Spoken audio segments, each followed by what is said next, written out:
Hello, today is going to be a little bit different because as you can see I'm currently holding my own camera. I'm in Johannesburg and all my crew is in Cape Town and they usually do this sort of thing for me, but I've been given that to drive, all 1.56 million rand with Mercedes C63 S, and I really feel like I need to film it. I feel like I need to show you what it's like to drive this thing, and I'm gonna have to shoot it myself, so bear with me here. I think it's going to be worth it. So this is the 4-litre twin-turbo V8. It's a very hard-working engine. Not only do you find it in Mercedes-Benzes, but you find it in some Aston Martins, which is pretty cool. So, I mean, you could tell people you have an Aston Martin engine, sort of. But you'll find this engine in here, in the GLC 63, even in the G63 as well, the AMG GT. It is a superb engine. But for some reason, I find it very exciting to have it in a 4-door sedan. It feels like it shouldn't be in here, and that's pretty cool. And of course, you can be very antisocial, put it into neutral, and be a bit of a bellend. But it is really fun. Oh, the car doesn't like that at all. I actually cut my throttle there. But I want to rev! Let me rev! Bloody Germans, they're even nannying me over here. So how are you meant to rev your car? Mercedes, what are you meant to do? Do I have to put it in park? Park, left foot brake. Ah, there we go. So there's actually a button down here on the console. It has a little graphic of 2 exhaust pipes. Push that on and see what it's like with it off. And it opens the flaps and the exhaust. Oh my god, it sounds so much better. Okay, so that's how you have to rev your car. Top tip, if you buy a C63, don't put it in neutral and try rev. Car doesn't like it. Also, new on the C63, this latest facelift version, is the Sport Select dial here on the steering wheel. Very cool little screen, a little turny knob, so I can choose my modes. It is very loud. Sorry everyone.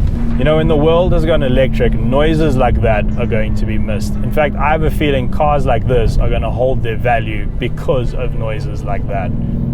For me, the C63 is just about the perfect car for showing off and showing up, because it's actually not that showy. In fact, I still think it has a little bit of that Mercedes-Benz elegance, which I really, really like. But of course, it also looks pretty damn aggressive too. And showing up, yeah, you're not a complete and utter tool, you know? You haven't gone and bought an AMG GTR. Although, you know, it's a nice car, I suppose. But this shows that you have some sensibility, which is good, you know? You're still a rational person. Oh, I do like those blips on a downshift. Oh, that is so nice. I would happily live with this car every day of my life.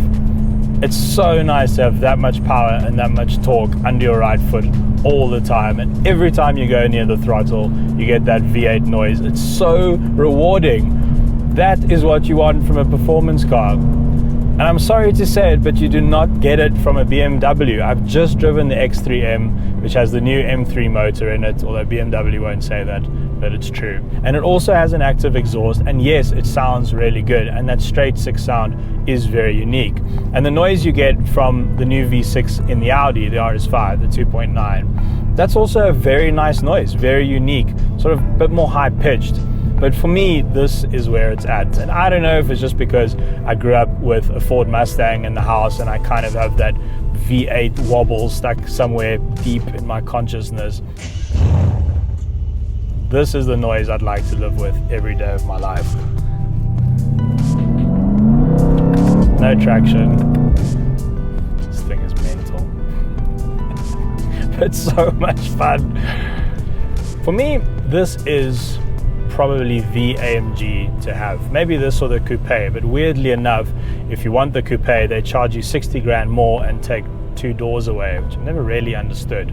But anyway, I find the CLA a bit too small, and of course you only get a 2-litre in that. Even though the new one is bonkers and has 400 horsepower, it's still a 2-litre. It's never going to sound as good as this car.